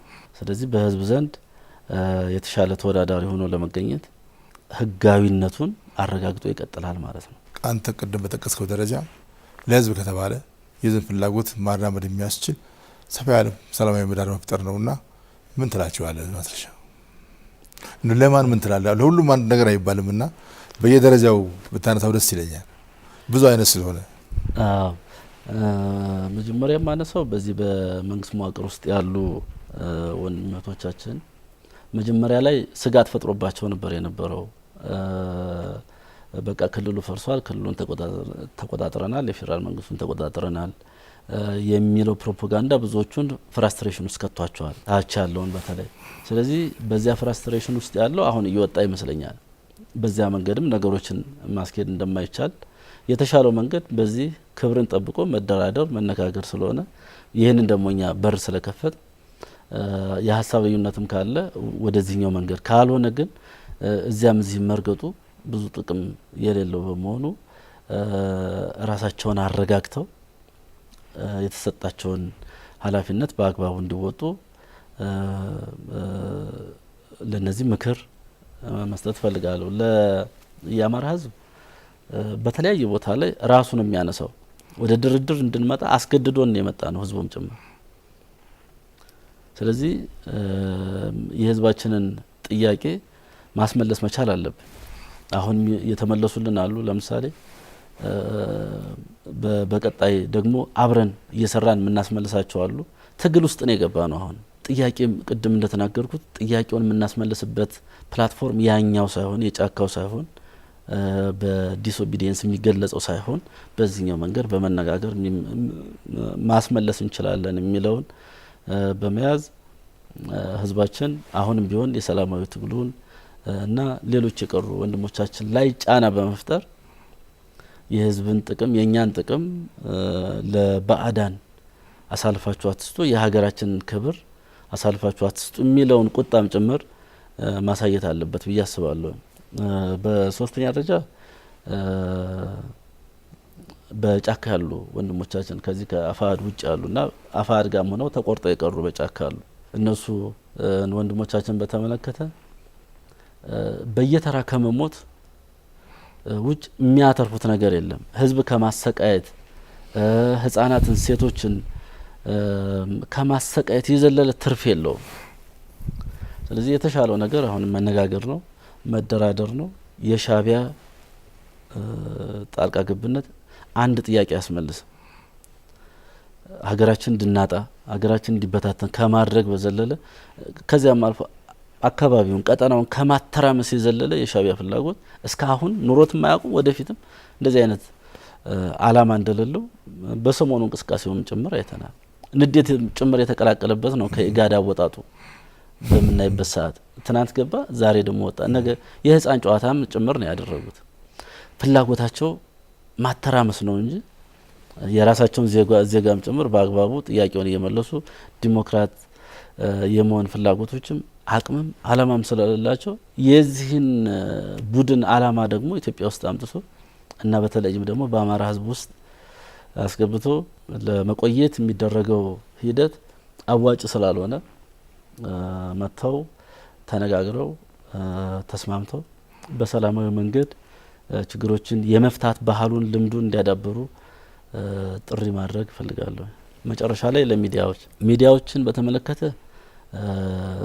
ብዙ ጊዜ እነዚህ ሜንስትሪም ሚዲያዎች የተሻለ ኃላፊነት አለባቸው እና ሚኒስትሪ ሚዲያው ላይ ብዙ ኃላፊነት የጎደላቸው ነገሮች አናይ። ሶሻል ሚዲያው ላይ ግን ያለው ማዕበል አልቲሜትሊ ምንድነው የሚያሳካው? ምንድነው የሆነ ነገር ስጽፍ አንደኛ በዚያ ነገር ሪስፖንሲብል መሆን አለብኝ፣ ነገ ያስጠይቀኛል ብዬም ማሰብም አለብኝ እና ከዚህ ከተጠያቂነት በራቀ መንገድ ኃላፊነት በጎደለው መንገድ የሚሰሩ የዚህ የዩቲዩብ የቲክቶክ እና የፌስቡክ እንቅስቃሴዎች መገደብ መቻል አለባቸው። የሚገድባቸው ራሱ ተጠቃሚው ነው። እዚህ ቅድም ስናገር እንደነበረው እዚህ አፍሪካ ቀንድ ላይ ያለው ትርምስ እንዲህ በቀላሉ የሚቆምም አይደለም። በተለያዩ ቦታዎች ላይ ግልጽ አሰላለፍ ይዘው ሀያላን ሀገራትም አፕሮች አድርገውናል። ስለዚህ በእኛ ፌቨር ይህንን አድቫንቴጅ መጠቀም ያስፈልጋል እንጂ የተለያየ ኢንሰርጀንሲ የተለያየ የሽምቅ ውጊያዎችን የተለያዩ ሀገር አፍራሽ ፕሮፓጋንዳዎችን እየተጠቀም ለዚያ ቤንዚንና ነዳጅ እያርከፈከብ ኢትዮጵያውያን ተቻችለው አብረው እንዳይኖሩ የሚያደርግ ከኃላፊነት ውጭ የሆኑ አጠቃቀሞች የሶሻል ሚዲያ አጠቃቀም መታረም አለበትና በዚህም ራሱ ግለሰቡ ሪስፖንሲብል ሆኖ እንዲሰራ ጥሪ ማድረግ እፈልጋለሁ። አቶ አረጋ ከበደ የአማራ ክልል ርዕሰ መስተዳድር የሰላም ስምምነቱ ላይ ከተናገሩ ንግግር በጣም የማረሳው ይሄ ነገር ቅድም አንተ መጀመሪያ እንዳልከው መጀመሪያ ቢሆን ነበር የሚሻለው ትክክለኛው ጊዜ፣ ያኔ ካልሆነ ደግሞ አሁን ትክክለኛው ጊዜ ብለዋል። እና አሁን ትክክለኛው ጊዜ የሰላማዊ አማራጭ ነው ብለው ሁሉም ወገን እንዲሰማው የማድረግ ድምጽ ጎላ ብሎ መሰማት አለበት ብዬ አስባለሁ። በዚህ ነገርስ ምን እየሰራችሁ ነው? ጥሪዎችን ብቻ ሳይሆን ሰላም እንግዲህ የአንድ ቀን የሚዲያ ጥሪ አይደለም፣ ኮንቲኒስ የሆኑ ስራዎችን የሚፈልግ ነው። በአጋጣሚ ሰላም ነው ያጠናውኝ እኔ ደብረ ማርቆስ ዩኒቨርሲቲ ፒስ ኤንድ ኮንፍሊክት ስተዲስ ነው ያጠናው እና የመጀመሪያ አለመግባባቶች ይፈጠራሉ፣ እነዚያ ወደ ኮንፍሊክት ያድጋሉ። ከኮንፍሊክት በኋላ ዋር ነው፣ ጦርነት ነው።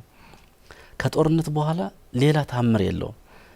ዲክላይን ነው የሚያደርግ ግራፉ፣ ወደ ፒስ ፕሮሰስ ነው የሚሄደው፣ ወደ ሰላም ሂደት ነው የሚሄደው። ዜን ፒስ አግሪመንት ነው የሚፈረሙ። አሁን ጦርነቱን በማቆየትና ባለማቆየት ላይ ነው። አሁን ጦርነቱን ብናቆይ የአማራ ሕዝብ ምን ያህል ይጎዳል የሚለውን ማሰብ ነው። ከዚህ በላይ አፎርድ ማድረግ ይችላሉ የአማራ ሕዝብ ይህን ጦርነት የመሸከም ትከሻ ይኖረዋል ወይ ነው? አይችልም። እሱን አይተነዋል። በኢኮኖሚ ደቋል። ባለ ሀብቶች የሉም፣ ተሰደዋል። ሶ ከሌላው ህዝብ ጋር ተወዳዳሪ ሆኖ መቅረብ አለበት። ተወዳዳሪ እንዳይሆን ያደረግን በኢኮኖሚ ሽባ እንዲሆን ያደረግነው እኛ ነን። ስለዚህ ከጦርነት በኋላ ሌላ ታምር ሊፈጥር አይችልም። እዚያ ጋር ያለ ወደ ሰላም ስምምነት ነው መሄድ ያለበት። እንግዲህ እነዚህን ሂደቶች ሂደን ነው ወደ ፒስ አግሪመንት የመጣ ነው ማለት ነው። ወደ ሰላም ስምምነት የመጣ ነው ማለት ነው። የሰላም ስምምነት ላይ ስፖይለርስ አሉ፣ አደናቃፊዎች አሉ። ሰላም ስምምነት መጀመሪያም ሰላም ስምምነት እንዳይመጣ የሚፈልጉ ማለት ነው። እነዚህ ፖለቲካሊ ኦሪየንትድ የሆኑ የፖለቲካ አጀንዳ የያዙ አካላት ዲያስፖራውና የተወሰኑ ቡድኖች አሉ። እነዚህ ወደ ሰላም ስምምነት አይመጡም። መቼም ቢሆን ስንለፈልፍ ብለን ብናድር አይመጣም። ይህ የዋር ኢኮኖሚ ላይ የሚሰሩ አሉ። በቃ ፋኖነት ማለት መተዳደሪያ የሆናቸው አሉ። ገንዘብ ያገኛሉ። ትናንት ምንም የሌለው ዛሬ የሆነ ነገር ሊኖረው ይችላል። የሆነ ከተማ ላይ ይጠቀምበታል፣ አይጠቀምበትም ሌላ ነገር ሆኖ ማለት ነው። ስለዚህ ዋር ኢኮኖሚ በዚያ ውስጥ ያለ ቲፒኤልኤፍ ውስጥ አሁን በጣም ያስቸገሩ ያሉት ማቹርድ የሆኑ ለሀገራቸው፣ ለህዝባቸው፣ ለትግራይ ህዝብ የሚቆረቆረው እኮ የተሻለውን መንገድ መርጧል። ግን ደግሞ ከጦርነቱ የሚያተርፉ ወርቅ እየሸጡ ምን እየሸጡ ጋንግስተር የሆኑ አሉ። እነሱ ናቸው ጦርነት 10 ጊዜ እየጎሰሙ ያሉት። አማራ ክልል ላይም እንደዚህ፣ ኦሮሚያ ክልል ላይም ከጦርነት አትራፊ ሸኔ ስላለ ነው። በዚያ ደረጃ እነዚህን ማምጣት አይችልም። እነዚህ ራሱ ህዝቡ ታግሎ ወደ ሰላም ያመጣቸዋል። እኛ አሁን እየሰራን ያለ ነው ባይዝድ ይሆናል፣ እውነት መስሎት ይወጣል፣ ወይም ደግሞ መጀመሪያ ስንወጣ ይዘነው የወጣ ነው ጥያቄ አሁን በዚያው ዲግሪ ልክ ያለም ይመስለዋል። በነገራችን ላይ እኛ ብልጡ ነን ወደ ሰላም ስምምነት ባንመጣ መንግስት ራሱ እኮ አጀንዳችን ቀምቶናል። ለምሳሌ የህገ መንግስት ጉዳይ የፌደራል የዚህ ሊንጉስቲክ ፌደራሊዝም መሆኑ ጉዳይ አሁን ምክክር ኮሚሽኑ ይዞት እየተንቀሳቀሰበት ያለው ነው።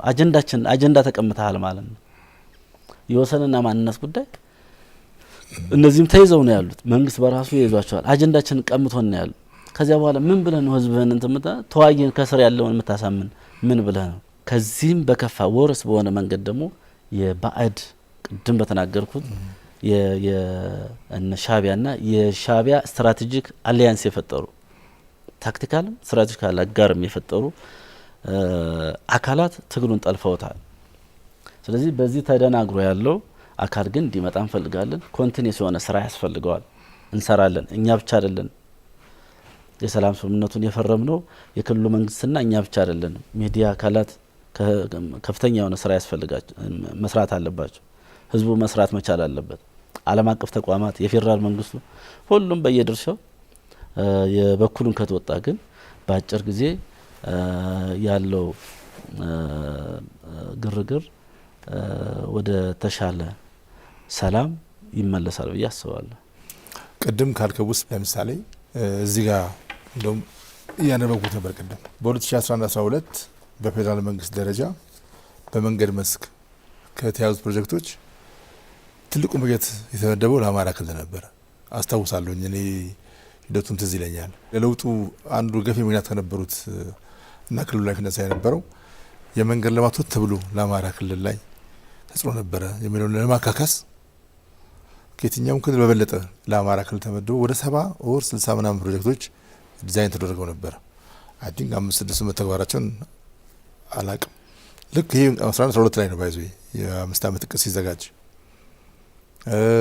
በሌላው መስክ እንደዚህ በመስኖ በምናምንም እነኚህን ጥግ በማድረስ ፋንታ መልሶ የአማራ ክልልን ህዝብ የሚጎዳ ዲዛይን እንዲሆነ ሌላ ባዕድ አካል ዲዛይን እንዲሆነ ጦርነት ውስጥ ሰታት ብሎ መግባት ስቲል እንደገና በዛ ስፖንሰር በሚደረግ መዋቅር ውስጥ ተጠልፎ መውደቅ የክልሉ መገለጫ ነው ብሎ የሚገመግሙ ሰዎች አሉ። በአመራር ደረጃ ከሆነ ስራ የፈታ ወጣት ሌላ የፖለቲካ ኃይል ደግሞ በዚህ ወጥመድ ውስጥ ሊወድቅበት የሚችል ድል ሰፊ እንደሆነ መገመት ቀላል ነው።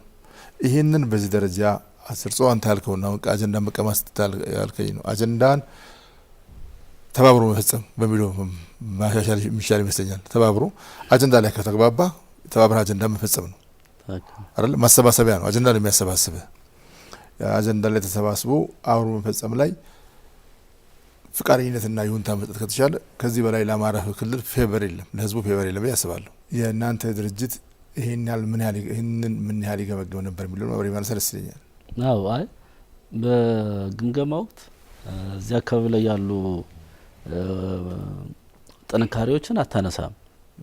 ቢኮዝ ፕሮፓጋንዳም ስለሆነ ጥንካሬዎችን አታነሳም። በዋናነት ግን እዚያ አካባቢ ላይ አሁን አልተፈጸሙም የዚህ መንገድ ሌሎች ኢንፍራስትራክቸር መስኖ፣ ትምህርት ቤት በከፍተኛ ሁለተኛ ደረጃ ትምህርት ቤት እንደዛ አይነት ቀን ነበር። አንዱ ጋፕ ያለበት ሰፊ ላይ ነው ተብሎ ብዙዎች ለመገንባት የታሰበበት ክልል ነበረ። አዎ፣ እዚህ ላይ ምንድነው የኔ አተያይ ነው። የኔ አተያይ የአማራ ክልል አካባቢ ላይ በለውጡ ያኮረፈ አካል ነበር። አሁንም የዚህ አካል ይመስለኛል የዚህ የሰላም ስምምነቱም ጭምር አደናቃፊ የሆነ እየሄደ ያለው ማለት ነው። የሰላም ሂደትም እንዳይኖር ጦርነቱም ግጭቱም እንዲቀጥል የሚያደርግ የዚያው ቼን ያለ ይመስላል በአንድም በሌላም መንገድ። አንደኛው እሱ ነው። ሁለተኛ የአቅም ውስንነት ይኖራል። እንደምታየው ከቅርብ ጊዜ ወዲህ ሚዲያ ያሹማል፣ ሚዲያ ያሽራል፣ አቅምህ አይታይም። ምንድነው ስትራቴጂካል እይታው ምንድነው? ሀገራዊ እይታው ምንድነው? በሀገር ሉዓላዊነት ላይ እና ህዝባዊነቱ እንዴት ነው የሚለው ከግምት ውስጥ አይገባም። ሚዲያ ላይ ግርግር ይነሳል። የሆነ ሰው ወይ አሹሙኝ ብሎም እሱ ራሱ እንትን ያደርጋል። በዚያ ደረጃ አጀንዳው እንትን ይደረግና ያ የፈጠረው ያ አቅም ውስንነት ያለባቸውን ሰዎች ጭምር ወደ ቢሮአቸው የወሰዳቸው ይመስለኛል። ሁለተኛው እሱ ነው። ሶስተኛ ላይ እኛ ራሳችን አሁን አንዳንድ አመራር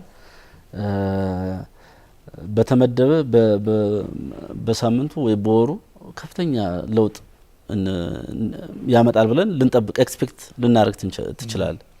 ኤክስፔክቴሽን አለ። ያ አልሆን ሲል የማዋከብ ነገሮች አሉ። የማዋከብ ነገሮች እነዚህ ሶስቱ ነገሮች ተደማምረው አማራ ክልል ላይ ያለውን በጀትን በአግባቡ ያለ መጠቀም ያለውን የሂውማን ሪሶርስም ያለ መጠቀም ነገሮች አሉ። ስለዚህ እነዚህ ነገሮችን በዚህ በስምምነቱ በጋራ እየሰራን እያስተካከል መሄድ አለብን ነው። በጋራ ለእንትና ብለምትተው ሳይሆን በጋራ ግን ያሉ ስንኖቶችን እየቀረብክ የጋራ አቅሞችን እያሰባሰብክ የተሻለ ስራ በተለይ ህዝቡ በተወሰነ መንገድ የሰላም አየር የሚተነፍስበት መንገድ በአጭር ጊዜ እንዲኖር በቀጣይ ደግሞ የኢኮኖሚ ተጠቃሚነቱና የዚህ የኢንፍራስትራክቸሩ መልሶ የማቋቋም ጤና ጣቢያ፣ ትምህርት ቤት፣ መንገዶች እና ሌሎች ተቋማት ተመልሰው ጥቅም ላይ እንዲውሉ ከተገኘ በተሻለ መንገድ ካልሆነ ግን መጀመሪያ ላይ እንኳን ሲሰጡ በነበረበት አገልግሎት ልክ እንዲንቀሳቀሱ የማድረግ የጋራ ስራ መስራት አለብን። ክልሉ አሁን ጥሩ ቁመና ያለ ይመስለኛል። በየጊዜው ራሱን እያጠራ ከታች እስከ ላይ እየሄደበት ያለው ርቀት አይ ቲንክ አንዱ የእናንተ ሳቢ ኃይል ይሄ ይመስለኛል። አንዱ እናንተም ከውጭ ሆናችሁ የተገነዘባችሁት አሁን ክልሉ ላይ ያለው ቁመና መጠናከር ለእናንተም ኮንፊደንስ ሲሆን ይመስለኛል። ትክክል ነው። እናንተ ጋር ያለው ቻሌንጅ እናንተ ጋር ብቻ የሚቀር አይደለም።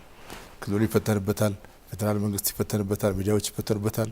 አገርን ማንቀዝ በቁሙ ማምከን የሚፈልግ ኃይል ከጀርባ ሆኖ ሲሰራ እንደዚህ ያሉ ውስጥን የማንቀዝ እንቅስቃሴ በስፋት ላይ ይመጡ በየደረጃው ያለው አካል ለራሱ ማጥራቱ ለሀገራዊ ጥቅም መሰረታዊ ጉዳይ ነው ብዬ አስባለሁ። ቅድም በስፋት ስታነሳ ለተለያዩ አካላት ጥሪ ያስተላልፋል። ህዝቡ ላይ ግን በጣም ከፍ ብሎ መናገር ያለበት ይመስለኛል። የአማራ ህዝብ ላይ የትም ቦታ ያለው የአማራ ህዝብ መልእክት ሊደርሰው የሚገባ ይመስለኛል በእናንተ በኩል። አዎ በክልሉ ላይ ያለውን በአካል በመገኘትም ጭምር ማወያየት አለብን ብዬ አስባለሁ። የአካል ውይይቶችን፣ ክርክሮችን፣ ሙግቶችን ማድረግ ይጠበቅብናል ብዬ አስባለሁ። ምክንያቱም በዚያ መንገድ ነው ህዝቡንም ስናደራጀው የነበረው። ስለዚህ በአካል እንገኛለን። ኮሚቴ እያዋቀርን ነው። በሁሉም አካባቢዎች ላይ እየተንቀሳቀሰ የተሻለው መንገድ ሰላም መሆኑን ከህዝብ ጋርና ከህዝብ ምን ይጠበቃል፣ ከኛ ምን ይጠበቃል፣ ከመንግስት ምን ይጠበቃል የሚለውን ነገር ፍሬም አድርጎ መውረድ ይፈልጋል፣ መስራት ይፈልጋል። እንሰራለን ነው። ከህዝባችን ጋር እንሰራለን። ህዝቡም ደግሞ በአዳራሽ በመገኘት በግል በመደወል እነዚህ ኮንፈረንሶች ላይ በመገኘት በጫካ ያሉ ልጆቹን መሳብ ወደ ሰላም ስምምነቱ እንዲመጡ የማድረግ እኛ የሰላም ስምምነት የፈረምነው አፋሕድ ብቻ አይደለም።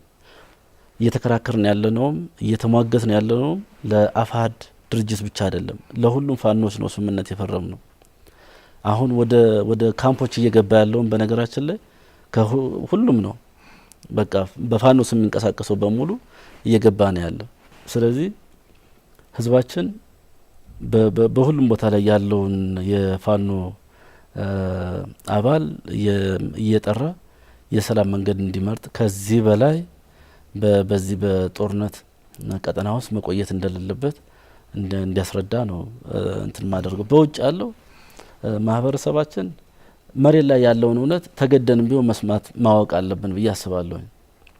ማወቅ አለባቸው ብዬ አስባለሁ። ይሄ ሶሻል ሚዲያ ላይ የሚራገበው ወይም ደግሞ እዚህ ጋር ምንም ያልሰራውን እኮ ነው ይሄን ቦታ ተቆጣጠርኩ ብሎ እንትን ሲያደርግላቸው በዛች ሳንቲም የሚያገኛል። ይችን ካልኩሌት አድርጎ የሚሰራል። ዞሮ ዞሮ የአማራ ህዝብ ኤግዚት ስትራቴጂ የትኛው ነው? ኤግዚት ስትራቴጂ አትሊስት ሴፍ ላይሆን ይችላል። ሴፍ ኤግዚት ስትራቴጂውን ቀድመን ጥሰነዋል። ኦልሬዲ ወደ ጦርነት ወደ ግጭት ውስጥ ገብተናል። ከዚያ ከጦርነት ኤግዚት ስትራቴጂው ግን ምንድነው ነው? መውጫ መንገዱ ምንድነው ነው? እና ከዚህ በታች በሆነ አሁን ብዙ ቦታ ላይ ሞት ነው እየሰማን ያለን። እኛ ስናስተናግደው የነበረው ነገር ቢቀንስም ግን እሱ እየቀጠለ ነው። ማን ነው የሚያተርፈው? እና ወደ ሰላም እንዲመጡ የውጭ ዲያስፖራው ከፍተኛ የሆነ ስራ ይጠበቅበታል። ዝም ብሎ ግለሰብ መሳደብ፣ ድርጅት መሳደብ፣ ሀገር መሳደብ ምን ይሄ ነገር በትውልድ የሚያስጠይቅ ነው። በታሪክም እንደ ቆሻሻ የሚያሳይ ነውና ይሄ ባይደረግ ችግሩን ለማቆም የተቀናጀ ቅድም ከውስጥ እስከ ውጭ ድረስ የተቀናጀ ስራ ያስፈልገዋል። ከውስጥ ስር ከመንግስት መዋቅር ጀምሮ እስከ ውጭ ድረስ የተቀናጀ ስራ ተሰርቶ እዚያም እዚህም የተቀመጡ የዚህ የጥፋት እጆች እየታረሙ በዚያ መንገድ መስራት አለብንና ህዝባችን ለዚህ እንደሚተባበረንም አምናለሁ። መጨረሻ ላይ ማነሳለህ እንግዲህ የውስጥ ጉዳዮቻችን በሰላማዊ መንገድ እየፈታን ለዋና ዋና ሀገራዊ ጥቅሞቻችን አብረን መቆም አለብን የሚለው ሁሉም ያስማማል። አሁን በዚህ ወቅት ደግሞ ሁሉም ወገን በቁጭት ከሚያነሳው ጉዳይ አንዱ የባህር በር አልባ ሆነን ተዘግተን ሆን ብሎ በተሰራ ሴራ ዙሪያችን ባህር ሆኖ ከባህር ተገልለን እንድኖር የተፈረደው ውሳኔ መቆም አለበት። በተቻለው አማራጭ የባህር በር አክሰስ ሊኖረን ይገባል የሚለው እንደ ሀገር እየተራመደ ያለ አቋም ነው። እሱ ላይ ባለፈው መልእክት ታልፍ ስለነበረ እዚህ ላይም ያለን መልእክት ማሳረጊያ ብናደርገው። እሺ ቅድም ለመግለጽ እንደሞከርኩት የዚህ የወደብ ጉዳይ ወሳኝ የህልውና ጉዳይ ነው። አፍሪካ አካባቢ ላይ እዚህ በተለይ እዚህ ሆርን ኦፍ አፍሪካ ላይ ያሉ አገሮች በሙሉ ወደብ አላቸው። በእነዚህ ወደቦች ላይ በጋራ የመልማት የፎሬን ፖሊሲ በዚያ ደረጃ ተንቀሳቅሰን ሊሆን ይችላል፣ እየተንቀሳቀስንም ነው። በዚያ ደረጃ ግን ናሽናል ኢንተረስታችንን ማስጠበቅ አንችልም። የግድ ወደብ ሊኖረን ይገባል። ከሴኩሪቲ አንጻርም ቅድም በተናገርኩት ልክ ከኢኮኖሚካል ቤኔፊቱም ከኢኮኖሚ ጥቅሙም አንጻር ወደብ የግድ ነው። የዚህን የወደብ ጥያቄ ለማንሳት ደግሞ ትክክለኛው ሰዓት አሁን ነው። ምክንያቱም አጠቃላይ የዓለም ላይ ያሉ እንቅስቃሴዎች ሀያላን ሀገራት ያሉበትን ሁኔታ ስለምናቅ መጥቀሱም አስፈላጊ ስላልሆነ አንዳንድ ጊዜ ከስትራቴጂካል አጋር ጋር አላስፈላጊ ነገሮች ውስጥ ስለሚያስገባ እነዚያን እንደ ጥሩ አጋጣሚ መጠቀም ዓለም ላይ ያሉ የፖለቲካል ዳይናሚክሶችን የወታደራዊ እንቅስቃሴዎችን በእኛ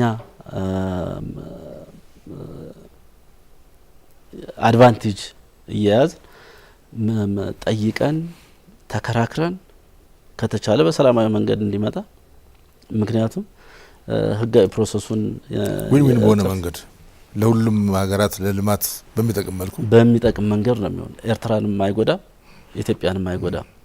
በዚያ መንገድ በሰላማዊ መንገድ እንዲያልቁ ነገሮችን ማስኬድ ያስፈልጋል። የውጭ ግንኙነቱ ይህን ይሰራል ብዬም አስባለሁ። ተደጋጋሚ የዲፕሎማሲ ጥረቶች መደረግ አለባቸው። እኛ እንደ ዜጋ ግን ለማንኛውም ግዳጅ ሬዲ መሆን ያስፈልጋል። ይሄ ብሔራዊ ግዳጅ ነው፣ ብሔራዊ ጥቅም ነው። በብሔራዊ ጥቅም ላይ ትንሽ ጥያቄዎችና ትንንሽ መኳረፎች ቢኖሩ እንኳን ከብሔራዊ ጥቅም በታች ናቸው።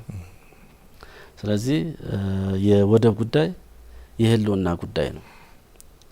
መጠየቂያ ሰዓቱ ደግሞ አሁን ነውና በዚህ ደረጃ ሁሉም አጠቃላይ የኢትዮጵያ ህዝብ በየቦታው ያለው የሽምቅ ተዋጊም ሁሉም ቢሆን ቀልቡን ገዝቶ ለጋራ ለስትራቴጂካል ግባችን መንቀሳቀስ አለበት ብዬ አስባለሁ። ይሄ የወደብ ጉዳይ የመንግስት ጉዳይ አይደለም፣ ወይም ደግሞ የግለሰቦች ጉዳይ አይደለም። ይሄ የሀገር ጉዳይ ነው፣ አጠቃላይ የህዝብን ጉዳይ ነው። ስለዚህ የሀገርህን ጉዳይ አሳልፈ ለግለሰብ የምንሰጥበት እንትንም የለም፣ ሎጂክም የለም። ስለዚህ ለጋራ ግባችን ለጋራ አላማችን ለስትራቴጂካል ቪው መንቀሳቀስ ያስፈልጋል። ወደብ ያስፈልገናል የሚለውን በዚህ እንዲያዝልኝ ይፈልጋል። አመሰግናለሁ። በጣም ሲያሰጤ የአፋድ ከፍተኛ አመራር የጊዜ ግስ እንግዳ ሆነ ለነበረን ቆይታ ከልብ አመሰግናለሁ። በዚህ ብቻ እናበቃም። እንግዲህ ወደፊት ብዙ ነገር ላይ እናወራለን ብዬ ተስፋ አደርጋለሁ። ለዛሬ ከልብ አመሰግናለሁ በጣም። እሺ እኔም አመሰግናለሁ።